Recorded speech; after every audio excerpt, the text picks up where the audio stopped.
La vie de Belaïd Haïtali. Écrivain de langue kabyle, Isarar Belaïd, plus connu sous le nom de Belaïd Haïtali, est né le 25 novembre 1909 à Bouira, l'une des localités où sa mère a exercé le métier d'institutrice, sans doute à Tismesilt, ex-Vialar. Il est le sixième enfant, d'une famille de 5 filles, et de 3 garçons. Il avait également 2 demi-frères, issus d'un premier mariage de son père, Ali Haïtali. Dès son jeune âge, sa mère, Dabiya Haïtsala, institutrice, l'a initié à la langue française qu'il parlait avec ses frères et sœurs, en même temps que sa langue maternelle, le kabyle. En 1915, Belaïd avait 6 ans, sa mère quitte l'enseignement, et s'installe avec son mari, et ses enfants à Azrou ou Kolal, son village natal, près d'Ain el Hammam, ex-Michelet. La même année, Belaïd entre à l'école du village, où il se distinguera pour avoir déjà la maîtrise orale du français. Il restera à Azrou jusqu'à l'âge de 11 ans, année où son demi-frère, Mohand Saïd, installé en France le prend chez lui. Pendant le séjour de 6 ans qu'il fit à Paris, dans le 19e arrondissement, Belaïd grandit sous l'œil bienveillant de son frère et de sa belle-sœur, qui prenaient grand soin de lui. L'environnement, et l'enseignement reçu à Paris ont transformé ce jeune kabyle, dont la curiosité, déjà très vive, s'est ouverte à la lecture, à la musique, et aux arts. Son physique aidant, il était blond tirant sur le roux, Belaïd n'eut aucune difficulté à s'intégrer dans son nouveau milieu. Il le fit si bien, qu'il finit par prendre le prénom de Robert.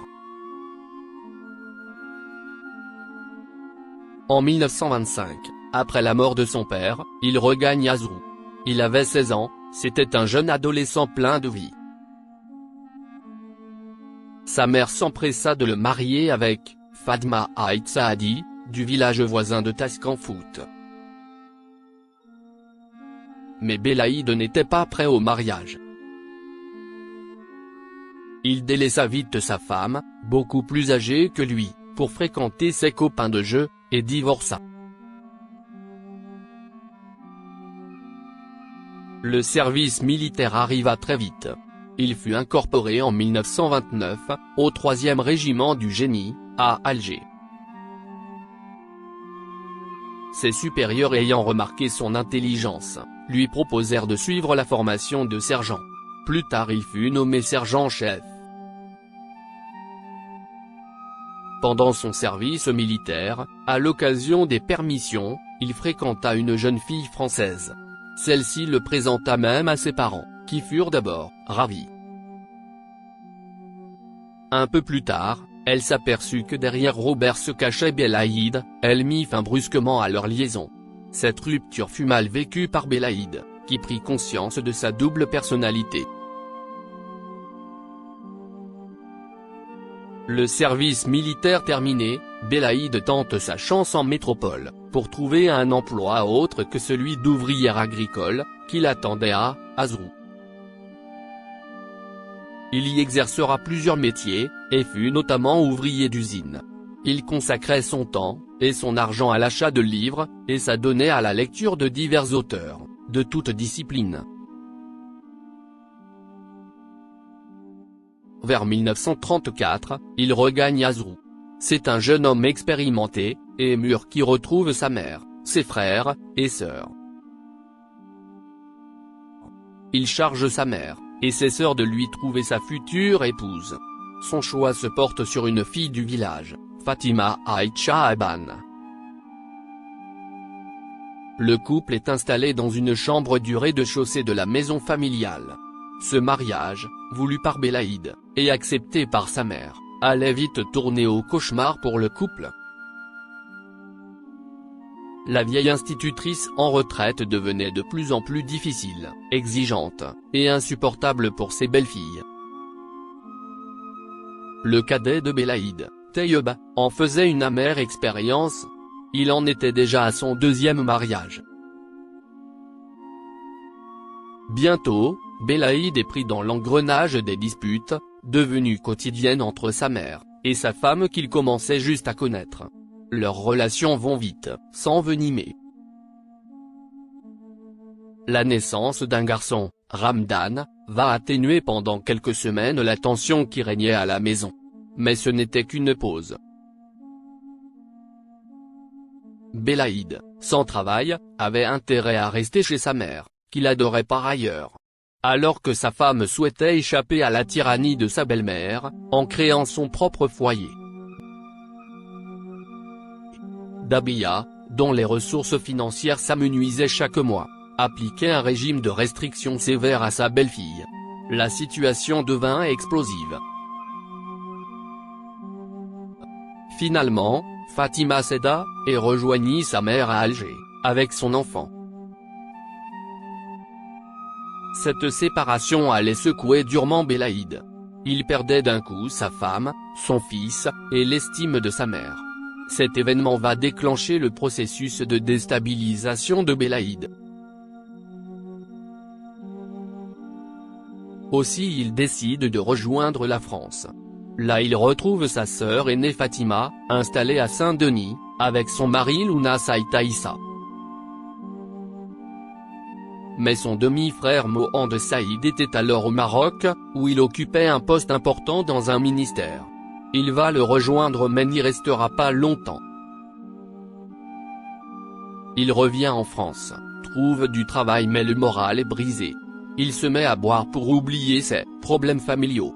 Il est complètement démoralisé par son échec. Plus il y pense, plus il sombre dans l'incertitude et l'indécision. Il tombe malade et se résigne à regagner son village. Les canons du début de la Deuxième Guerre mondiale commencent à tonner. Le sergent-chef, Belaïd Issarar, est mobilisé. Bientôt, son bataillon participe à la campagne de Tunisie. À 30 ans, Belaïd a perdu l'enthousiasme de sa jeunesse. La boisson le conduit à l'ivrognerie et à l'indiscipline. Il perd ses galons, et devient simple soldat. En 1941, il tombe malade. Le scorbut lui fait perdre ses dents, une à une. Il réussit à obtenir une permission de quelques semaines. Il vient les passer à Azrou. Fin 1943, son bataillon est appelé à débarquer en Corse. La veille du départ, Belaïd ne rentre pas à la caserne. Il entame une marche forcée à travers la Tunisie et l'Algérie, et réussit à rentrer à Azrou. Déserteur, il vit dans la peur d'être arrêté par les gendarmes, auxquels il échappera de justesse à 3 reprises. C'est ainsi qu'on le retrouve clochard à Saint-Eugène, à la fin des années 1944 et 1945, pour se soustraire aux poursuites. Ces escapades dans la capitale ne dureront jamais longtemps.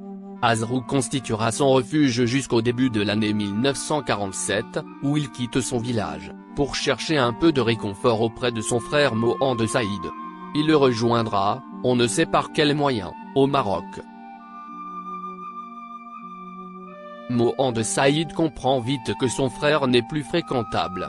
Il lui paie un billet de chemin de fer jusqu'à Alger. Belaïd descend à Magnia, vend le reste du voyage pour se procurer à boire. La police l'arrête et l'expédie sur Tlemcen.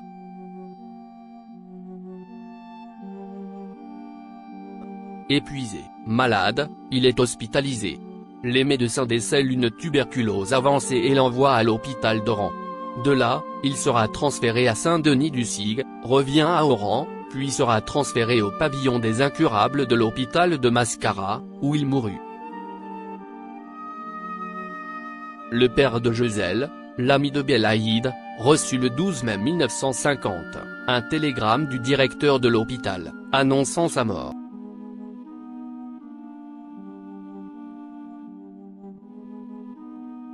L'œuvre de Belaïd Haïtali. En dehors de quelques textes non publiés, qui qui figure dans le manuscrit original, déposé au centre de recherche berbère de l'INALCO, l'œuvre de Belaïd, tient entièrement dans les 2 volumes édités par Dallet et de Gezel, et dont voici le sommaire.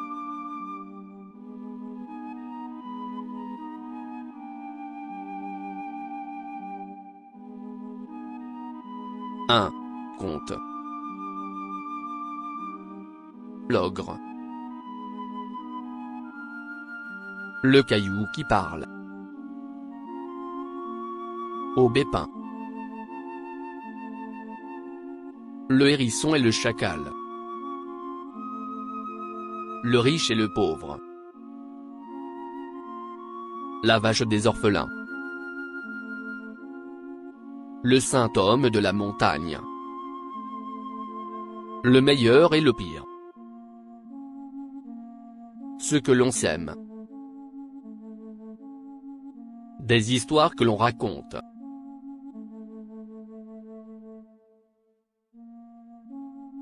Deux. Mélange. Une tasse de café. Au temps où les bêtes parlaient. Démarche matrimoniale. Grand-père. Premier jour d'été. Nos anciens. Nos villageoises.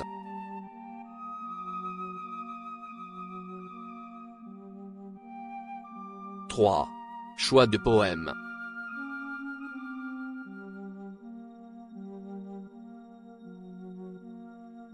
Le père de Gezel, installé dans la mission des Pères Blancs de Warzen, située à 4 km au sud-est d'Azerou, venait souvent au village dispenser quelques soins élémentaires de médecine.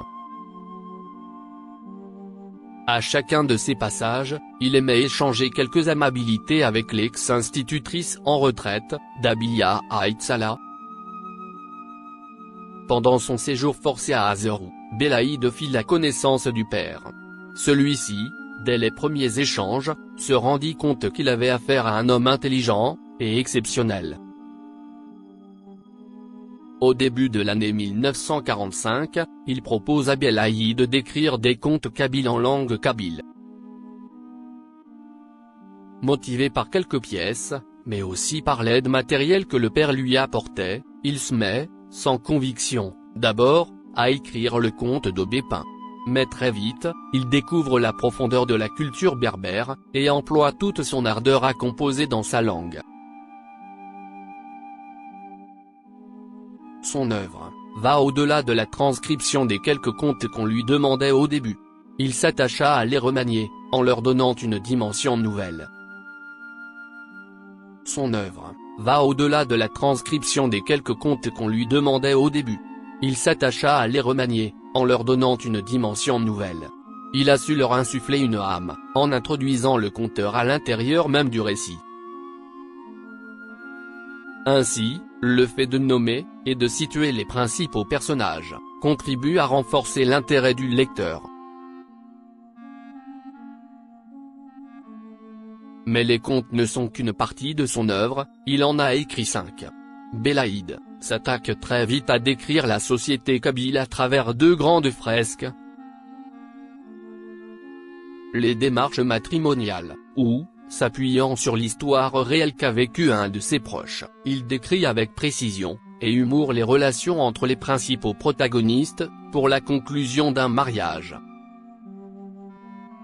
Dans Le Saint homme de la montagne, il touche aux croyances profondes, et à la psychologie des Kabyles quant à leur rapport avec le visible et l'invisible. Ces 2 œuvres peuvent aussi être considérées comme des études ethnographiques. Il était aussi à l'écoute des moindres manifestations des gens de son village, en particulier ses entretiens avec Lucina Itemou, qu'il a immortalisé sous le pseudonyme « Grand-père ». Dans « Ce qu'on raconte » et dans « Les anciens », il rapporte ces petites histoires succulentes, qui circulaient au village. Belaïd écoutait beaucoup et notait tout. La femme kabyle tient un rôle central dans son œuvre. Un cahier entier lui est consacré pour décrire les faits et gestes de sa vie quotidienne. Dans la tasse de café, il met en scène des vieilles papotant sur ce qui se disait dans les villages voisins. Certaines des nouvelles sont de véritables pièces de théâtre. C'est le cas en particulier de celle où il relate la répudiation de sa belle-sœur, Ferroudja Aïtoua Jaoud. La pièce est écrite en un acte et 4 scènes. Dans la première, il présente sa mère et sa belle-sœur. Dans la seconde, il décrit les rapports entre sa mère et son frère Taïb. Dans la troisième, c'est la mère et la sœur Messaad qui s'empoignent. Enfin, dans une 4e scène, il rassemble les 4 personnages pour clore la pièce. Ces poèmes quant à eux font découvrir l'âme sensible de l'auteur. Il relate ses souffrances, son isolement, mais aussi ses incertitudes, et ses espoirs qu'il chantait, accompagné de sa mandoline. Son apport à la littérature berbère réside certainement dans cette ouverture du champ de la prose écrite, qu'il a contribué à constituer. Il a fait mieux que ses prédécesseurs dans ce domaine, Ben Sedira et Boulifa, les précurseurs de la littérature kabyle écrite en caractère latin, qui n'ont pas pu ou su s'affranchir des contraintes de l'oralité. Belaïd a bousculé cet ordre de choses, pour donner une dimension nouvelle à la prose. Il a introduit le narrateur dans le texte, et le portrait psychologique des principaux personnages.